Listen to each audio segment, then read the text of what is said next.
Today is Wednesday, May 25th, 2022. And we have a quorum present, so I would like to call to order this regularly scheduled meeting of the Chittenden Solid Waste District. Before we begin, I just wanted to make a very brief welcome, at least for me. Renee Marshall from Colchester is the alternate. I'm not sure, Renee, if you've been to any meetings before, but I just wanted to identify you to the rest of the board and welcome you here. I understand Liz can't be present tonight, so you'll be representing Colchester, and I'm glad to have you here with us. I believe all the other commissioners are familiar with each other and have been introduced in previous meetings. Thank you. So with that, the first item on the agenda is the agenda itself. Are there any additions requested or changes to the agenda? I'd just like to add under other business, a community cleanup fund reminder. Yes.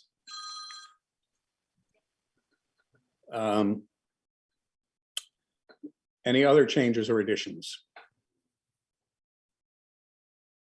Hearing none, then the agenda will be followed as presented. And the next item of business is public comment period.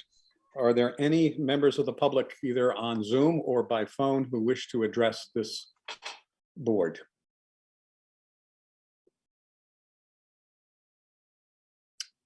I am seeing, nor am I hearing anyone. So I believe then we can move on.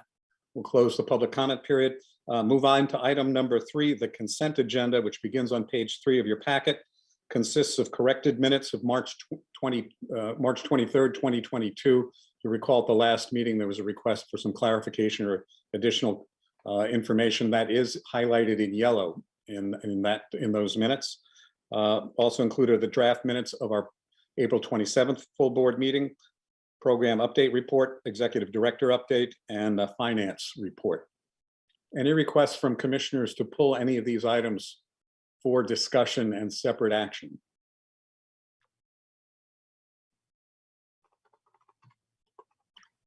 I am hearing none. I'm seeing none. I'll then declare that the consent agenda is accepted as presented in the packet. Moving on to item number 4, we have several folks who will be leaving their official capacities, either on staff of CSWD or as board members coming up. So this is a time for resolutions to acknowledge their many years of service and give them some thanks. And Amy, as secretary, I would ask you to read the resolution for Nancy Plunkett into the record. Jen Holiday is actually going to read that. Oh, well, thank you very much, Jen. Thank you. I'd be honored. And I just wanted to say before I read this, I feel there's really no way we can express our gratitude and list all of what Nancy has done over the 30 years she's been at CSWD. Her work has been central, even though it's not super public. There's not a lot of the public that sees what she does, but it really has been central in guiding us internally in our decisions on how we best serve the public and stay true to our mission. So Nancy's leaving behind a legacy of her work and the impact of that work, and we will always consider her part of the CSWD family. So with that, I will read the resolution. Put it in front of me. Whereas Nancy Plunkett has served as Waste Reduction Coordinator, Waste Reduction Manager, and Director of Special Projects for the Chittenden Solid Waste District in an outstanding manner for 30 years. Whereas she has been a dedicated and conscientious public servant working continually for the betterment of Chittenden County. Whereas she has continually exhibited wisdom, fairness, and commitment to the mission of the Chittenden Solid Waste District. Whereas she has given selflessly for her time and expertise leading and working alongside staff across the Chittenden Solid Waste District. Whereas she has provided outstanding leadership and guidance to her team and to the community. Whereas she has always exhibited patience, kindness, and a good-natured approach with staff and the community. Whereas she helped to build the waste reduction program from inception, including implementation of mandatory recycling and the 1992 distribution of recycling bins to every resident in Chittenden County. Whereas the work she completed not limited to oversight of the district's solid waste management ordinance and solid waste implementation plan and reports, waste composition studies, diversion and disposal reports, and household surveys, the school, business, and community outreach program, per capita disposal data, pilot programs, including residential organics collection and asphalt shingles, C&D and commercial film recycling, economic analysis of curbside collection of organics, consolidated collection, and solid waste trends modeling will continue to inform and inspire district staff and members for years to come. Therefore, be it resolved that the Board of Commissioners, on behalf of the residents and businesses of 18 communities in Chittenden County, hereby convey their sincere appreciation for exemplary leadership and outstanding service. So moved, South Burlington. Second, Westford. Thank you. Thank you very much, Nancy.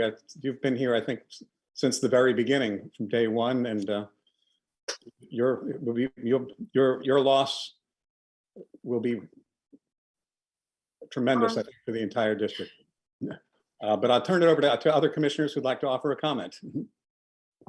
I would just like to say I think I've been here on the board, that is, about as long as Nancy has, but I can attest to how wonderful she's been, how effective she's been, how productive.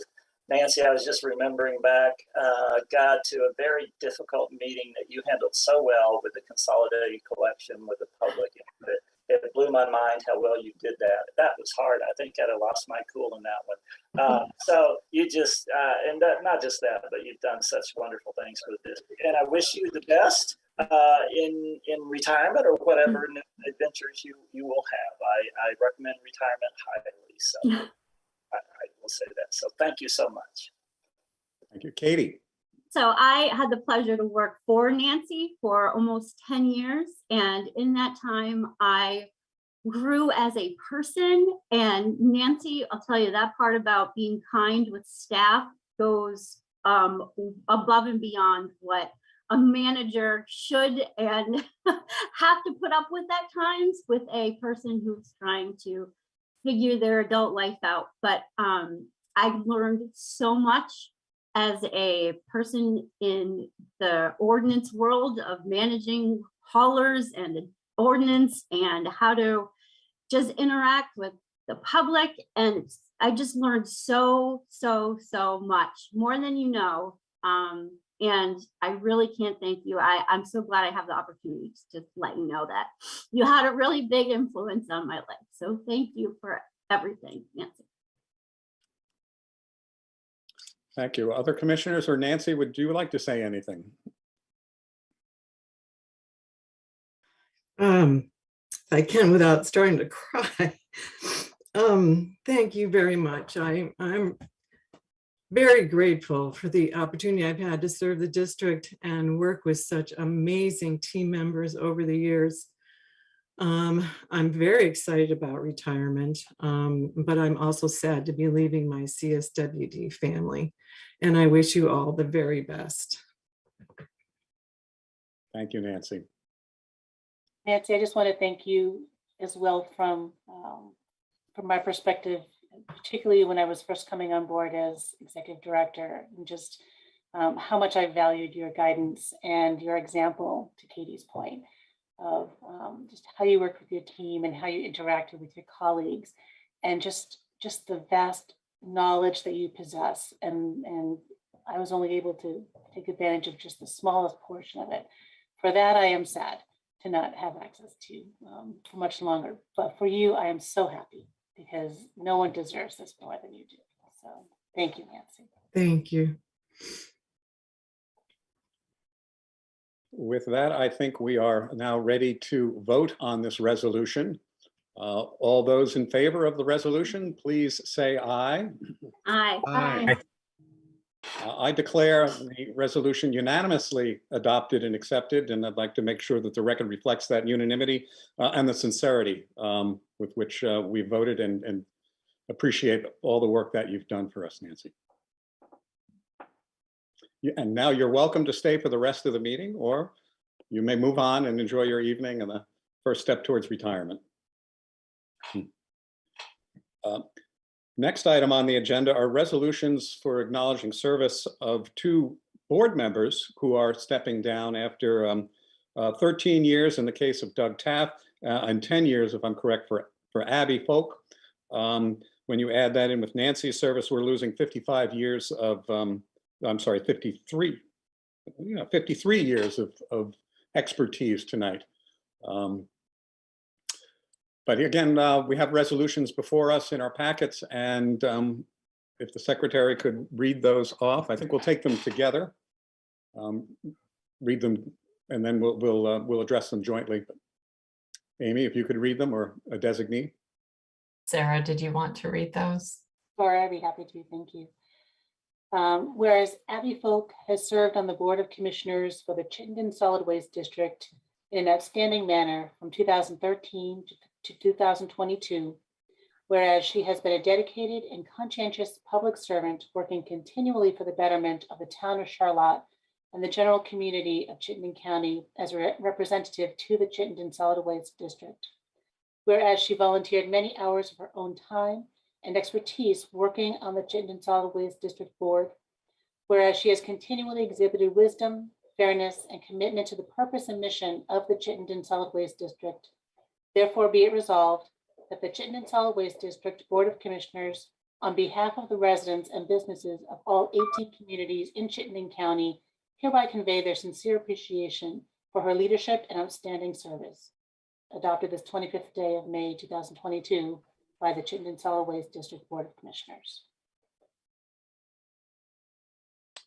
I guess we'll take it if we have a motion to adopt that resolution. So move, Seth Burlington. Second, Winooski. Thank you. I guess we'll take them separately. Any commissioners we wish to speak on reflection of Abby's service on the board? Yeah, I would. I'd just like to, I've always, when Abby came on, I really appreciate, I thought she brought some really fresh new ideas to the board. And, you know, she truly had a tremendous concern for the community and for our mission. And I think we were very lucky to have her. And I personally will miss her being on the board. Thank you. Bryn. Yeah, I had the opportunity to work with Abby when I was at the Agency of Natural Resources as well. And she just has a significant amount of passion for this topic. She has done some impressive projects in her community, at the school. It'll be sad not to have her join the conversation, because she really does advocate quite well and quite heavily for residents and the residential community perspective. So she'll be missed. Well, I just want to reflect on for one moment on Abby's commitment to organics management and food scraps, and really moving those programs in Charlotte and in advancing the conversations here at the district. She was had a really important voice in those conversations. And I want to add my own recollection that I believe Abby did a great job of kind of bringing us back to what we're all about, and also concerned with education and children and youth and the future, and making sure that we stayed, that the future stayed foremost in our minds. And I very much appreciate that.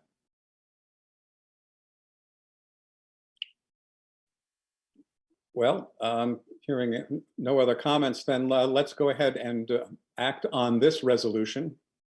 All those in favor, please say aye. Hi. Aye. And again, I will declare this to be a unanimous adoption of the resolution, with great thanks to Abby, and we wish her well. The next resolution for Doug. Whereas Doug Taft has served on the Board of Commissioners for the Chittenden Solid Waste District in an outstanding manner from 2010 to 2022. Whereas he has been a dedicated and conscientious public servant, working continually for the betterment of the town of Hinesburg and for the general community of Chittenden County as a representative to the Chittenden Solid Waste District.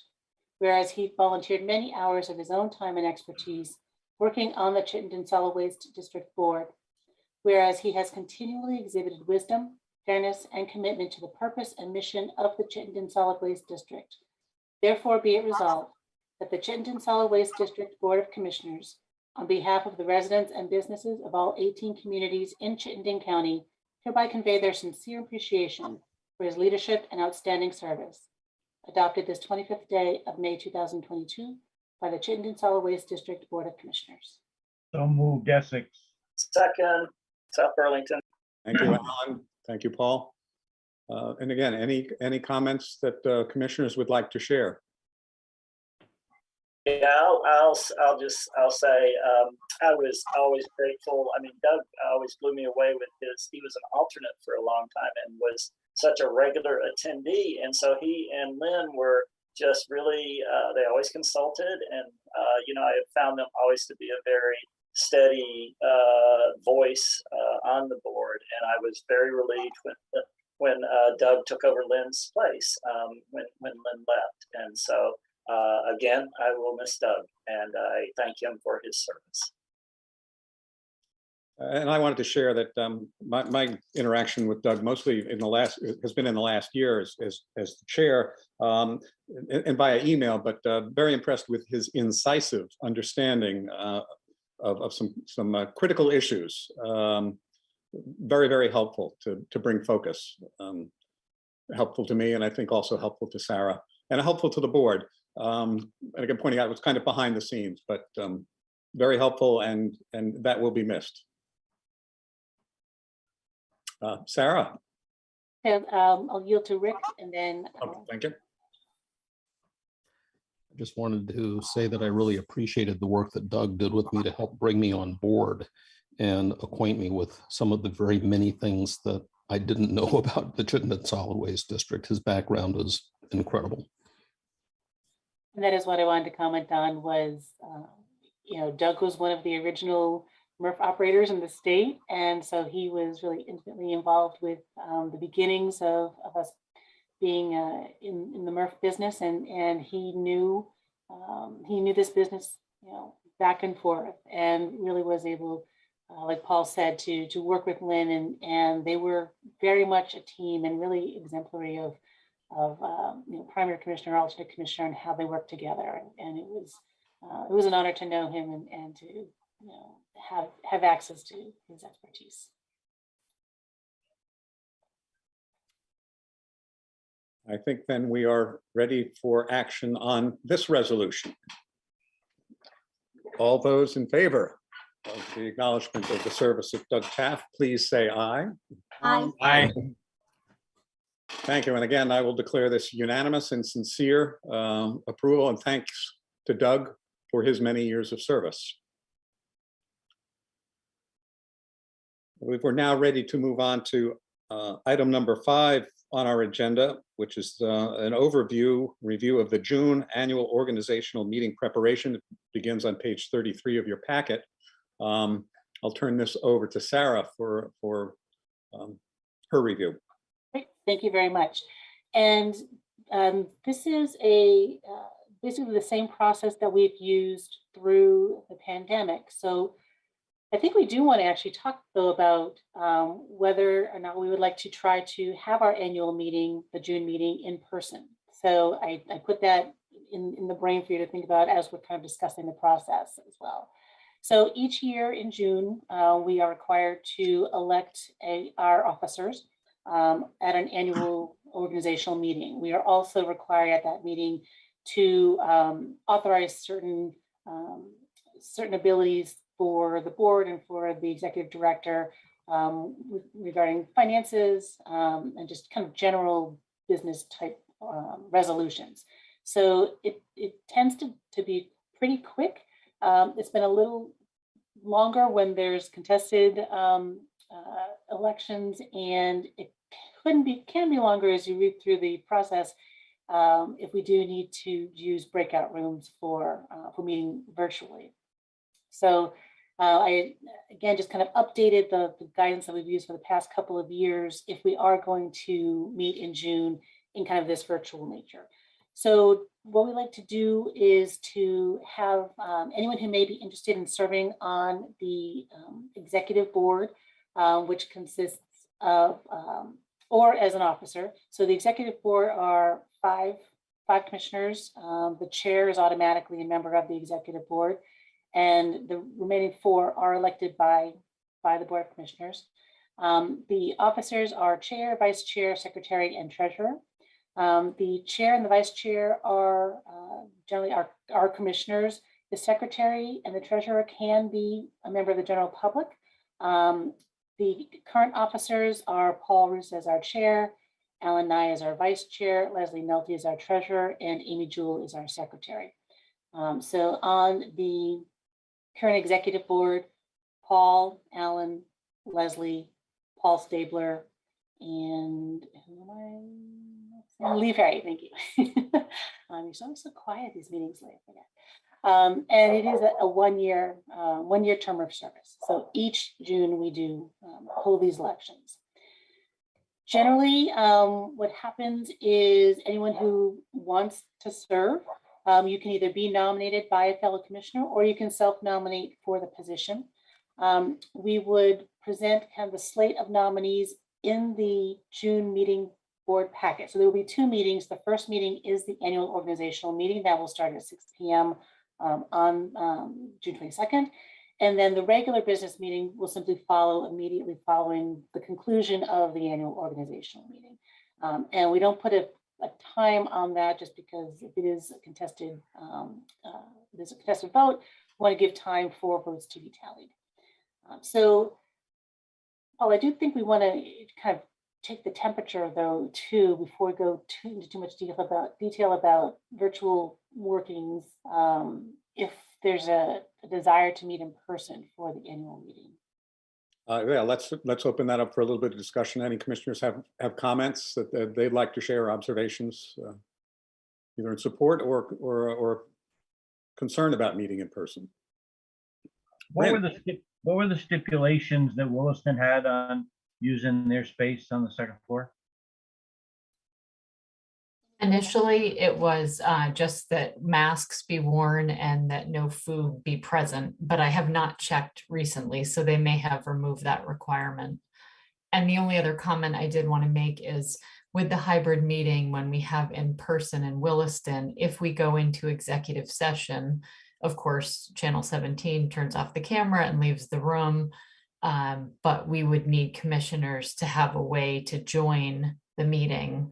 And the last time we did that, I had my laptop and there were only 2 folks, so they could just look at the screen there and join. But we would, if we had a full, more folks, we may need people to have laptops to do that. We can figure out the logistics of that, but that's just another issue that might come up. Bryn, and then Henry. Sure. So I'm on the city council for Winooski. We've been meeting in person for the last couple months. Masking is in Winooski is optional at this point. So just saying that I'm comfortable. I've been doing it, so I'm happy to do it for this meeting too. Henry?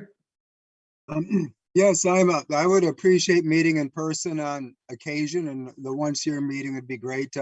Partially as I'm new to the board, I'd like to meet other folks. And I'm in meetings all the time with my job, and I think we all appreciate there's a difference between Zoom and in person.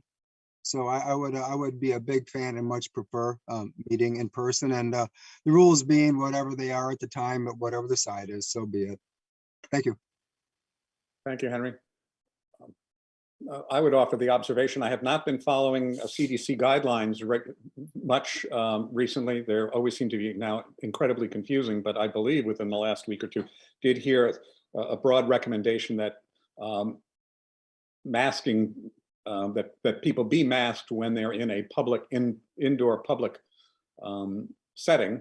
So should we go to a meeting in person, I would certainly encourage all of us to be masked as much as possible. Alan, and then Paul Yeah, Stabler. I don't know what the technology is at the Williston office, but I know that I spent a meeting in both the Essex trustees and the town select board in Essex, and their technology can do things on the board and the large TVs they have. So if you know, we are going to have a hybrid meeting, you might check with one of those, Amy, because it was pretty impressive. Thanks, Alan. Paul Stabler. Yeah, no, I just wanted to speak in support of meeting in person. I would very much like to do that, especially at the organizational meeting. I think it's a good thing to do, but that's my 2 cents. Amy, would there be refreshments, the light dinner provided as we used to enjoy? Yeah, I will check with the town. They did have that restriction previously, but they may have changed that. So I'll find out and definitely send that information out. Because that would be a big draw, rather than waiting till after a meeting to have a little something to eat. Yes. Henry, your hand's still up. I'm not sure if you have another comment or question. I think that may be a leftover hand from Henry. Yeah, I'll drop it here. But Okay. I just out of consideration for Amy and staff, if what I'm hearing is that there's a general inclination to say, let's go ahead and do this. But I would hate to see you go to a lot of work and then have only 1 or 2 commissioners show up. So perhaps if we could just have a show of hand of commissioners who at this point, knowing what you know, would be inclined to come to an in-person meeting, I think that would just be helpful to raise confidence. So just a raising of hands. I'm seeing a goodly number here. So I think we have a good direction to do that. My only caveat would be, should conditions change dramatically, and we're hearing from authorities that we might want to reconsider, that might change things, but I think at this point, you can plan on an in-person organizational meeting and June regular board meeting. So we'll post it as a hybrid meeting so that anybody that did want to join remotely could do that. Okay. We Yeah. need to be considerate of anybody who is not fully comfortable being in person. Paul and Amy, let's verify, not so much Paul, but Paul for your information, but Amy, let's verify with Williston the availability of, I know that they have obviously technology available, but I agree with Alan, Essex's large view screens are very helpful for displaying, you know, any documents and things. So if, and I just can't remember, I don't know, Kelton, if you remember, if Williston has that availability. I don't remember seeing it, but we can double check. And if not, maybe we could see if Essex is available for us to use that room instead for the annual meeting. So we'll do some follow-up with the towns. Yeah, for the town of Williston, just so I didn't have to wear a mask when I was there for the select board meeting the other week. So, and neither did the select board members, but some people in the audience were wearing masks. Yeah, and I don't remember seeing that there was a kind of a large view screen available, so that could also be helpful for folks. So we'll double check on the availability, and I think probably the ability to have food might sway it. We shall see. Great. Sarah, did you want to continue with an overview of it, or do you? So I think so. Yes, thank you. So the nomination process, I think, has been working pretty well for the past several years, which is you can, if you want to self-nominate, you can do so ahead of the meeting, and you can either simply send me and or Amy. I think probably Amy as the secretary would be certainly most appropriate, your nomination and for which position or positions that you want to be considered for. You can certainly talk to Paul as well as the chair and you know, get a sense from him as far as the amount of time that may be involved. I did include in the memo descriptions of each of the officer positions so that you could kind of get a sense for what that might entail. But really talking to the current officers about, you know, the time that they feel that they're putting into the positions would be most beneficial. And if you are interested in serving on the Finance Committee, that committee is appointed by the chair. So it is not an elected position, elected committee, it is appointed. So the exec board is elected, but the Finance Committee is appointed by the chair.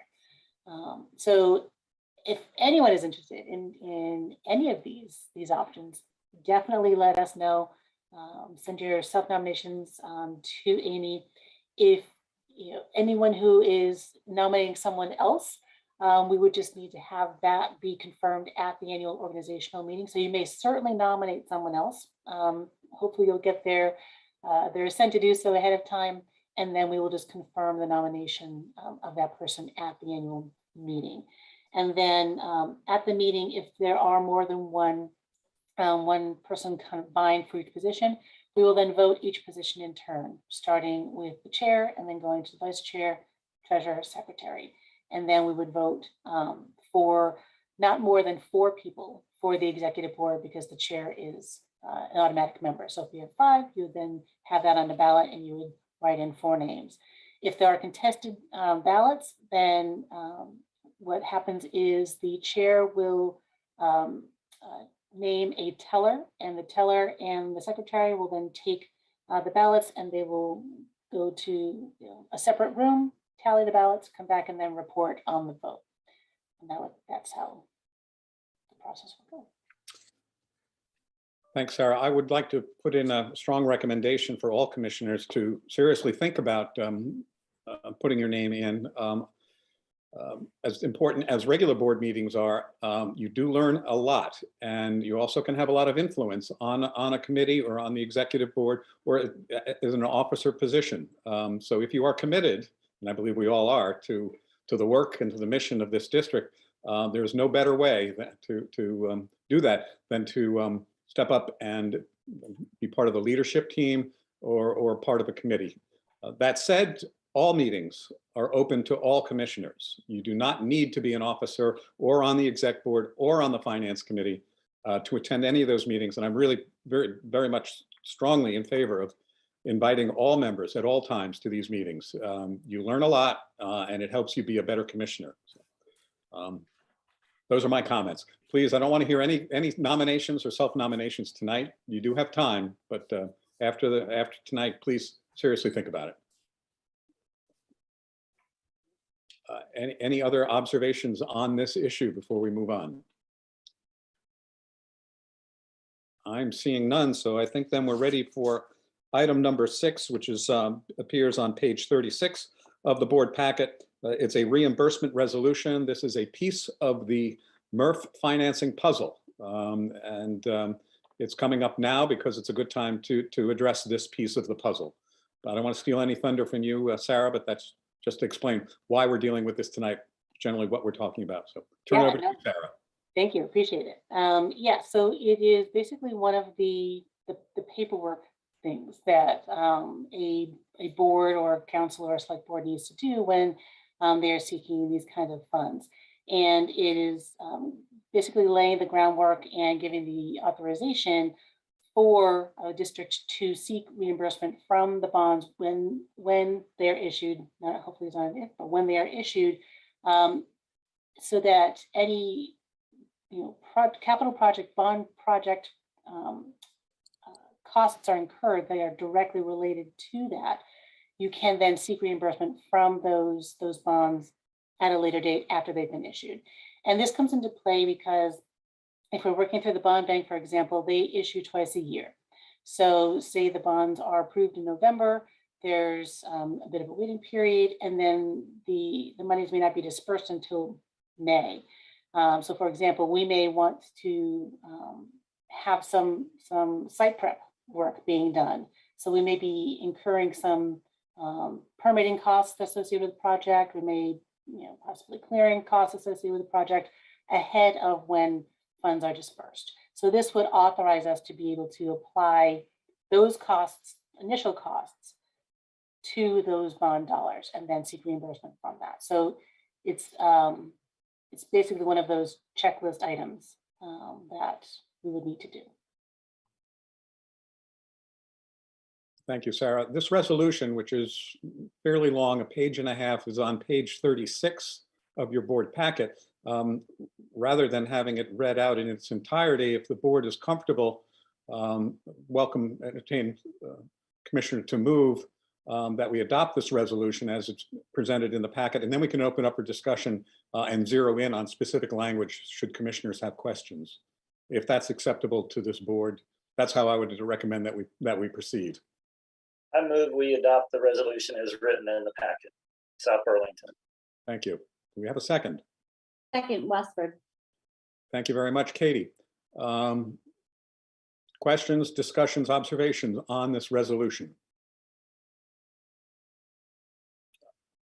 My sense, just to open up the discussion, that it's a necessary, I don't want to say administrative, but piece to have in place that will make this process work to the benefit of the district. It doesn't authorize any expenditure of any monies, but it does provide a mechanism for ultimately paying for work that's done prior to the successful floating of a bond issue. Tim, you're muted. Sorry, I just had a chance to scan through. I see that this is basically self-retiring after a certain amount of time. That was my only question. Just read it in a little more detail. Thank you.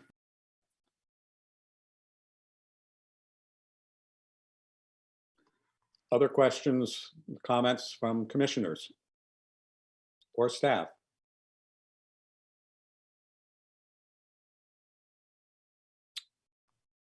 I think we've given it then enough time, not hearing of any other commissioners or any other discussion.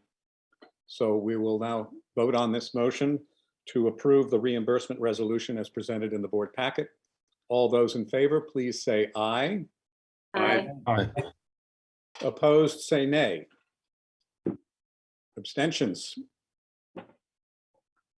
The motion and the resolution is approved. We'll now move on to item number 6, a declaration of inclusion, which is something that after reading the packet, has been a lot of work has been done across the state on this, and it's time now to bring this before our board. But I will turn that, believe it over to Amy. I believe you wrote the cover memo on this, so if you would like to bring the board up to speed. Sure, thank you. So CSWD is requesting that the Board of Commissioners approve the resolution for the Declaration of Inclusion that's included in the memo. It's on page 2 of that memo. And I've also included the Diversity, Equity, and Inclusion Initiative to provide additional information of the work being done in Vermont that Paul just mentioned. Just as a way of background, Governor Scott issued a proclamation of inclusion in May of 2021. And this DEI initiative is a guideline that was developed with the goal to have all municipalities in Vermont adopt and implement the Declaration of Inclusion. Of course, the overarching goal here is that we convey that CSWD is a welcoming organization where individuals feel a sense of belonging and can express their opinions, and that CSWD formally condemns all discrimination in all of its forms. And the memo includes that information as well as the work that the district has done. And we want to be very clear that this isn't a box that we want to check or follow because of the governor's proclamation. It is something that's very meaningful to district employees. And so we've already begun work in this effort. The Outreach and Communications, as I mentioned, has been doing work since 2019, the Vermonter's Guide to Recycling, translating that information into different languages, looking at workshops with live interpreters and creating videos, and then following some training. As I mentioned in the memo, we also started a Justice, Equity, Diversity, and Inclusion Committee, which we refer to as JEDI. It's made up of staff across different departments. We certainly have some challenges with getting together, being that everybody is so busy, but we've made this a priority and we found time to start working on different areas where we want to see improvements. So in summary, we do request that the board adopt this Declaration of Inclusion. Thanks, Amy. My personal feeling is that this is an important statement, and I think it would be important to read this out into the record, if you wouldn't mind, and then we'll see if we can have a motion moved and seconded and discussed. Sure. Be it resolved that the Board of Commissioners of the Chittenden Solid Waste District hereby approves the Declaration of Inclusion as written and presented. Declaration of Inclusion: the Chittenden Solid Waste District condemns racism and welcomes all persons regardless of race, color, religion, national origin, sex, gender identity or expression, age or disability, and wants everyone to feel safe and welcome in our community. As a municipality, we formally condemn all discrimination in all of its forms, commit to fair and equal treatment of everyone in our community, and strive to ensure all of our actions, policies, and operating procedures reflect this commitment. CSWD is an organization where all individuals feel a sense of belonging and can express their opinions. So moved, Seth Burlington. Second, Burlington. Thank you. It's been moved and seconded to approve this resolution for this declaration of inclusion.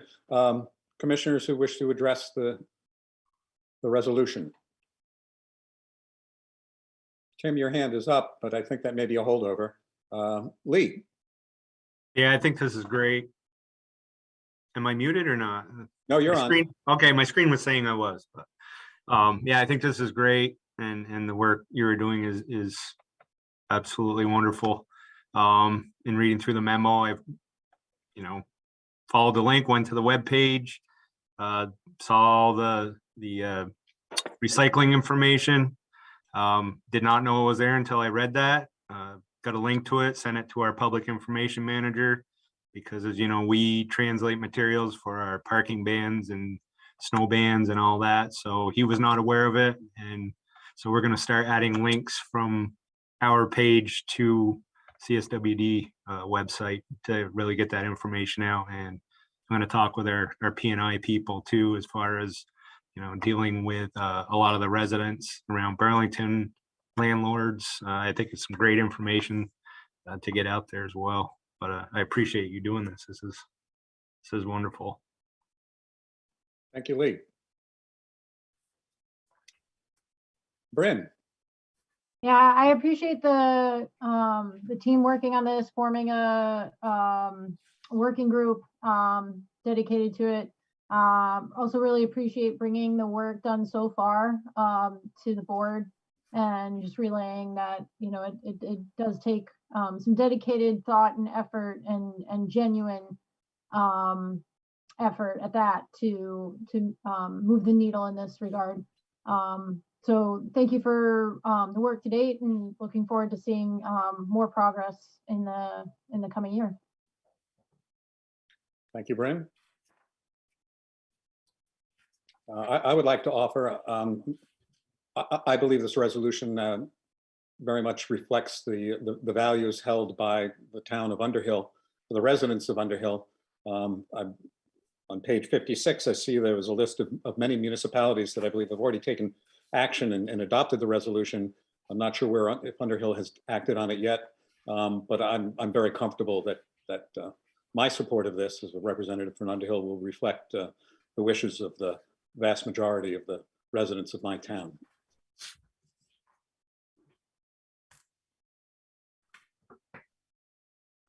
Any other comments on this resolution?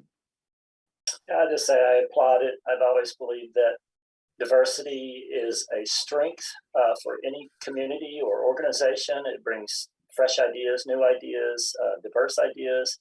And that just, history proves time and again that it's, that's a strength, not a weakness. So I applaud this. Thank you, Paul. I think we're now ready then to vote on this resolution or this declaration of inclusion, as was read by the secretary. All those in favor, please say aye. Aye. Aye. If you are opposed, say nay. Or if you wish to abstain, please say that now. The resolution is now passed unanimously. Thank you very much. Good. Next item on the agenda, item 8, is the ODF Trommel Screen purchase. Information begins on page 70 of the board packet. I believe, I'm not sure, do I see Josh on? Is Josh here, or is it going to be you, Sarah?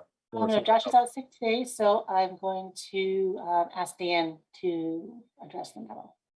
Thank you, Dan. Yes, thank you all.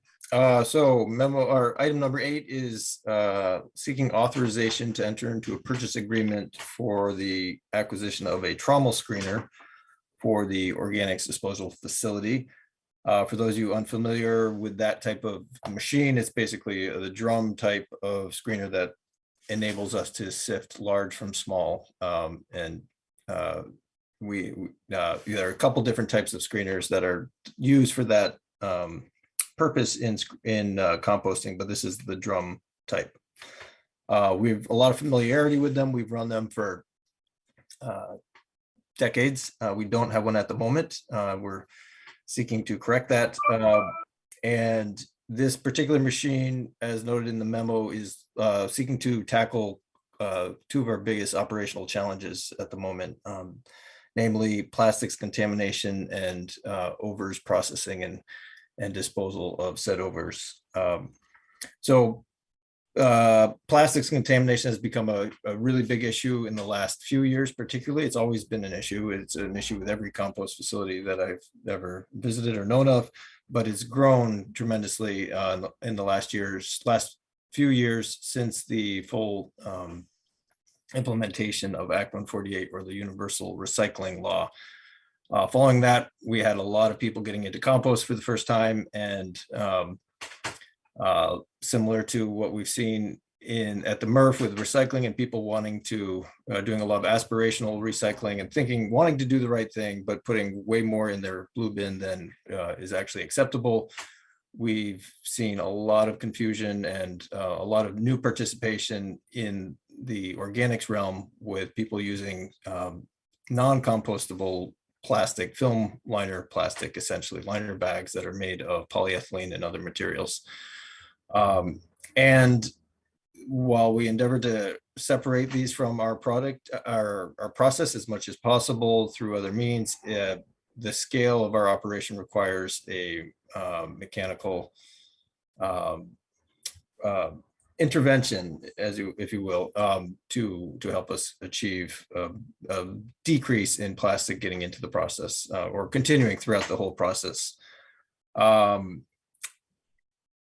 Yeah, so there's that. And then overs processing has always been a challenge as well, but because we have introduced more plastic as a community over the last few years, what's happened is it gets chopped up through particularly with the addition of our windrow turner, which in all other regards has been an incredible addition to the process.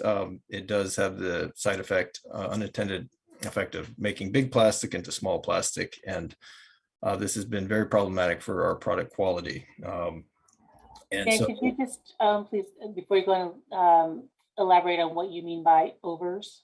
Yes. Kind of an industry term.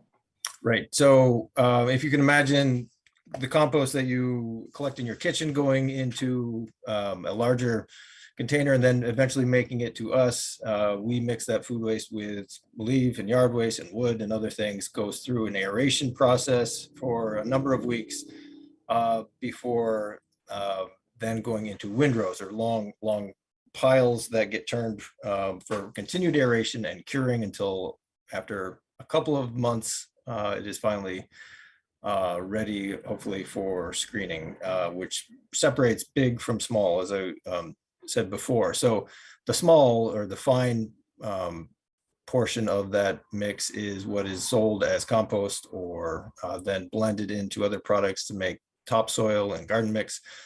Everything bigger than, in our case, approximately 3/8 of an inch is considered overs. And there's a couple of different streams of this material, but they're comprised, historically, they were comprised of mostly wood. Wood takes longer to break down than all the other organic matter.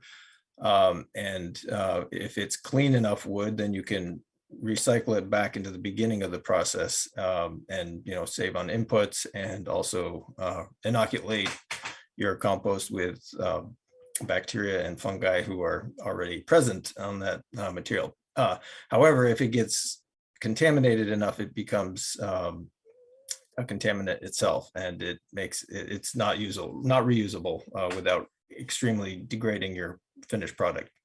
So we go through an extensive effort to try to minimize the amount of contaminants that get into what we call these overs, and anything that is not reusable, we end up spending a lot of money sending to Coventry and either landfilling, or depending on the makeup, potentially using as road base at the landfill, but still tens of thousands of dollars in in last year alone to get rid of this material. So this machine, in addition to pulling out plastic earlier on that would prevent the big plastic from becoming small, also would allow us to clean up the final overs, what we call overs, to significantly decrease the amount of this material that would have to be landfilled. And then not most importantly, but thirdly, perhaps, it would give us some backup or some redundancy to what is our lone screening plant at this point. Historically, we had 3 up till a few years ago, and we were happy to get rid of 2 of the very old trommels that we were operating, but finding that being entirely dependent on one machine, of course, it can be very stressful this time of year, particularly. So that's just a bonus if we get this machine on our site. And then also a point to make too, that this is budgeted in the fiscal 23 budget, but we're bringing it to you now because of the lead time it takes to order equipment and to get things in. So we're authorizing the purchase in this fiscal year, but the money would not be coming out of this fiscal year's budget. That's correct. Yeah. And we've been working at this for over a year now, recognizing that this is going to be a big challenge for us and that we need to do something about it. And we did a demonstration of the machine that we're seeking to acquire almost a year ago, and it worked fantastic for what we're trying to accomplish. However, the other reason for doing it now instead of waiting a couple of months until the new fiscal year is in place is that we've been informed that with all of the supply chain and inventory issues, not to mention inflation, with this machine, all of the machines leaving this factory are going up $30,000 in price for any machine leaving after June. So that was the other reason to go now instead of waiting. And unfortunately, that's going to be probably every piece of equipment that we bring before this board for the next year or two is going to be, we're going to be seeing some sticker shock, but I think we're right on the edge with this one, luckily, and hoping to get it through before that happens. Thank Any you. questions? Sarah, did you have anything else that you wanted to add before we open it up? No. Okay. Katie, your hand was up first, then we'll go to Henry. Thanks, Paul. So I'm all for this purchase. I'm all for approving it. I just have a technical question about the equipment. When we first got compost screeners, they did not come equipped with machine guarding. I have to put my safety hat on here. We had to retrofit a lot of that equipment with machine guarding stuff on it because all the moving parts you could basically stick your hands into. And that was an additional cost and maintenance time. I just want to make sure that it's, on your mind that if it's not coming, I don't know if it's coming from the US, but if it might not come with all of the appropriate guarding on it that it should. So maybe have Josh Esty check it out for, make sure all the appropriate guarding is on so you don't have to fix it afterwards. It's just a comment. Yeah, good comment. And actually every screener that we've ever purchased has required a little bit of additional guarding to be added. Some are much better than others coming out of the factory in terms of what they bring. But yeah, that's the first step that we always take when we acquire a new piece of machine. Thanks. Henry. Yes, Dan, if you could send out a YouTube video, I just Googled it when I got the meeting agenda, the ODF Trommel, and see what it does, but just to better understand what you're buying. And I'm probably an aspirational composter myself, but I do all mine at home. I'm guilty. And I assume this trauma will also apply to the upgraded MRF. Oh, so the Trommel is only for the compost. Okay, So so there's it's unrelated, okay. completely unrelated, yes. Yeah, okay, thank you. Yeah, and I will try to include a video while we're speaking if I can get to pull it off. But, There's one in the chat. Tim Locke said. I pulled up a few, but would like to see the one that you think better applies sure. to what it is. Looks like a nice toy. Lee? Yeah, thanks, Dan. I was able to watch video earlier today. Pretty impressive rig. What size loaders do we have at the ODF? We have two 644 John Deere 644s and one 524, and all three of those would be perfectly adequate for loading this. One of the benefits of this type of machine is actually that you don't need a ramp. And historically, every screener that we've bought has required a ramp. And in addition to being more wear and tear on your loaders, it just is much less efficient. You end up spilling a lot more, and you end up using more fuel. So we're really excited about that aspect of it. This will also be a portable machine that will allow us to use it in multiple areas, which is not something that we've been able to do historically. Does the ODF still have an excavator, or I can't remember?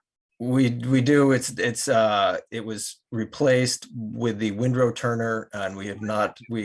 Our decision on that was not to put any money into fixing any large issues with it, but we have yet to quite let it go. We keep finding a couple of things where it's been incredibly useful. So it'll be eventually that will be leaving our site. Yeah, they were using a pretty significant loader in that video, and I just want to make sure that the equipment we plan on using, we weren't smashing into the side of it, and we're able to clear it. Yeah, it's an expensive piece of equipment. Yeah, it's very accessible from a low height without a ramp. Thank you. I have a couple of questions for you, Dan or Sarah. In the memo, you identified some savings on operations and rentals, and also additional revenue. Have you come up with a rough estimate of when the purchase would pay for itself? It's rough at this point, I would say, but just rental avoidance alone, we spent $37,000 renting a similar size machine, not this spring, but the spring prior, for 2 months. And so we hope not to need to rely. Well, we shouldn't need to rent any screeners if we had the second one on site. But so that alone is is what, like 12 years. But that doesn't look at all the other benefits and the main purpose of having it, which is the plastic separation and the ability to sell our product for a good price, which is in question. I didn't even mention the upcoming legislation. It is in the memo, but didn't speak to it tonight, and can more if wanted. But or the cost avoidance with additional overs disposal.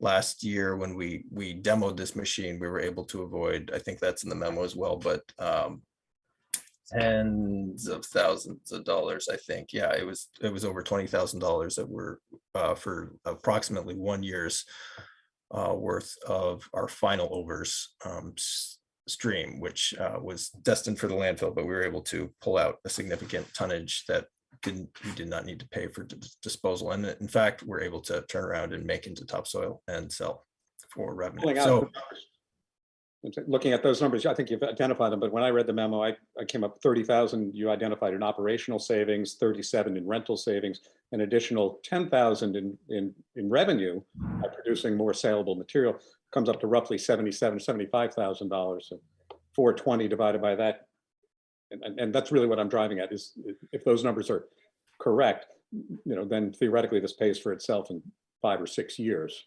And I presume the machinery would have a life of longer than that period of time. For sure, yeah. Particularly given that it wouldn't be run as much as we run something like a loader. We would use it heavily, but not 30 hours a week. On average, I think we would be aiming for less than 10 hours a week, maybe 15. So yes, yeah, approximately that's as close as I would be able to come up with at the moment, for 6 to 7 years, probably ROI. Kelton, Yeah, so are you, just maybe a little, are there two separate parts in the process when you use it, or how do you separate the plastics from the overs? Or are you using it at like one part of your process where you're hoping to take out the plastic and then one part to take out the overs at the end? Is that? Yeah, so this it may not, I don't know if it says in the memo, this would be coming with two drums. One is a 2-inch drum and one is a 1/2-inch drum. So the 2-inch drums would be the primary objective of removing the large film plastic kind of midstream, post aeration prior to windrowing. And then we would utilize the smaller drum for all other screening at the end of the process for cleaning up overs, potentially actually for screening some of our soil blends that currently we depend on our star screen on, which is not a great match for a sandy material such as the ones we make, because we use rubber stars for that process. So yeah, does that answer your question? It's because we have the two separate screens. We use it a couple different stages in the process. Yeah, so you're just aiming to get out the plastic before it even goes to windrow. Is kind of that okay. Thank you. Yep. Lee, your hand is up again. I don't know if it's still up or.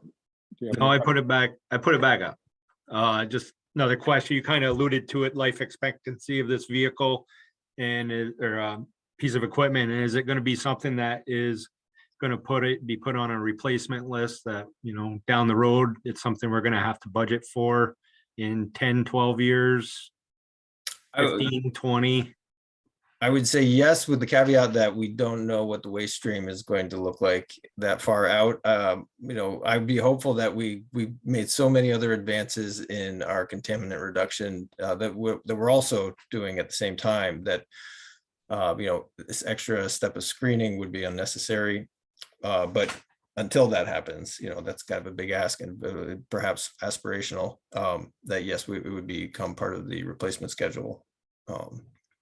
For the 2 screeners and our 4-wheel loaders. Do they have a replacement, expected useful life? First, give any specifications? They do. I'm forgetting if it's 8 or 10 years. I think it's one of the two. But that is with the assumption that you're using it like 30 or 40 hours a week. So we should be able to extend it easily 10 or more years, I would say.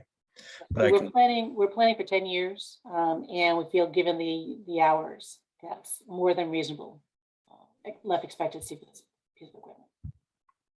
Thank you. I'll ask another question, and I don't see any other hands up, but Sarah, you already identified that this is in the approved 22-23 budget, and I went back and looked at the capital equipment or the capital program, and it was listed for the ODF in 2023. So I would like to ask a question, where's the money going to come from? And the answer is that out of the capital reserves, or is it going to come out of operating revenues? Capital budget. And the money is already in the capital budget.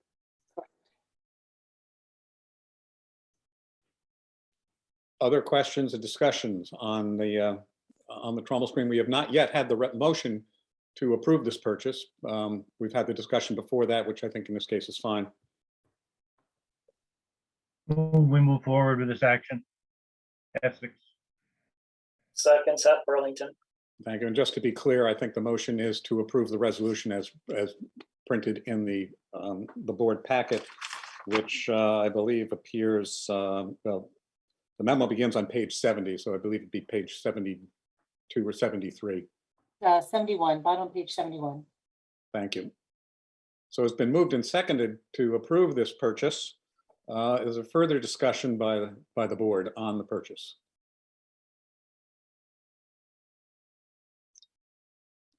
I'm hearing none, so I think then we're ready for the question. All those in favor of approving the purchase of the ODF Trommel Screen as presented in the board packet, please say aye. Aye. Aye. If you're opposed, please say nay. If you'd like to abstain, please indicate that. I declare the purchase approved. Thank you. I just found it is actually 10 years is what the manufacturer estimates for lifetime. So we should be well beyond that. So thank you. And again, in the chat box is Tim has posted a link to a YouTube if any commissioners can focus in on that and look at it later and see what we've just authorized. Next item on the agenda is executive session for the purposes of discussing contract negotiations, in particular the MRF contract. Do we have a motion to be read off, Amy? Yes. I move that the Board of Commissioners of the Chittenden Solid Waste District go into executive session to discuss contract negotiations with respect to the Casella contract, where premature general public knowledge would clearly place the district, its member municipalities, and all other public bodies or persons involved at a substantial disadvantage, and to permit authorized staff, other invited parties, and the solid waste district attorneys to be present for this session. The commissioner like to move that. So moved, Seth Burlington. Thank you. Second, Westford. Thank you, Katie. Before we act on this this motion, Kelton, I see your hand is up.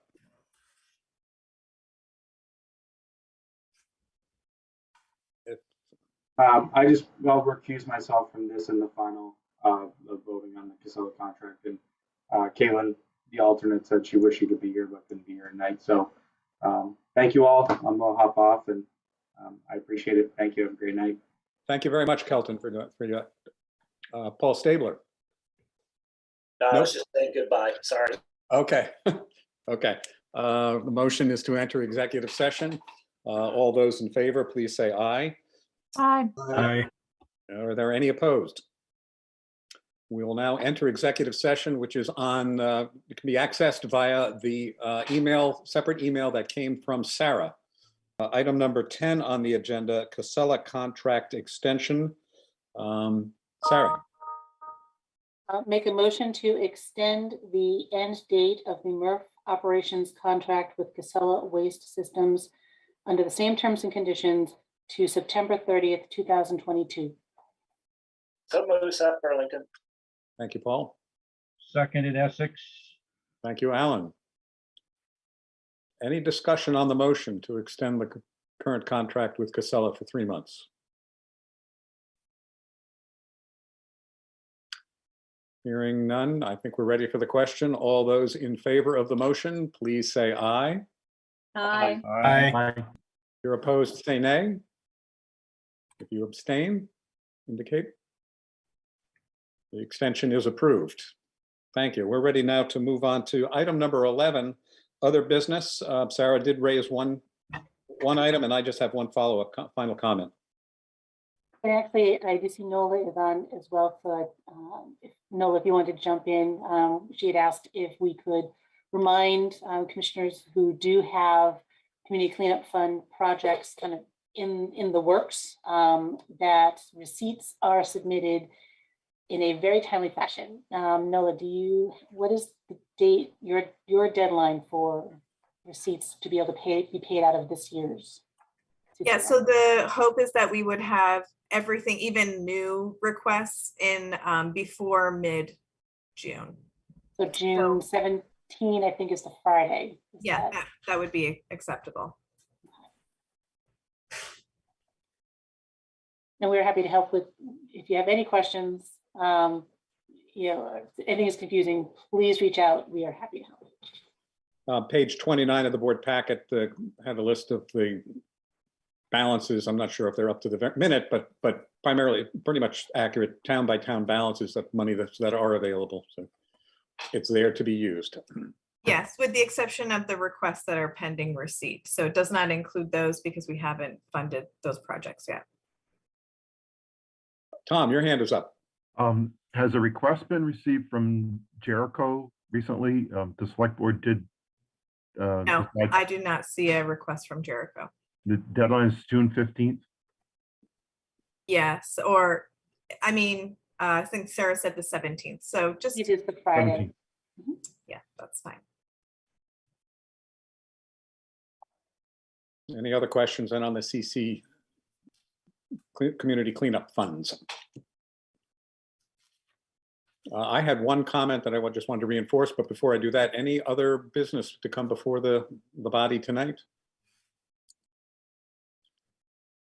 I'm hearing none. I just wanted to point out again, as I said earlier, always encouraging commissioners to attend all board meetings. I wanted to point out that tomorrow night, there's a finance committee meeting at 5 p.m. Then there's an exec board meeting at 5 p.m. on June 13th.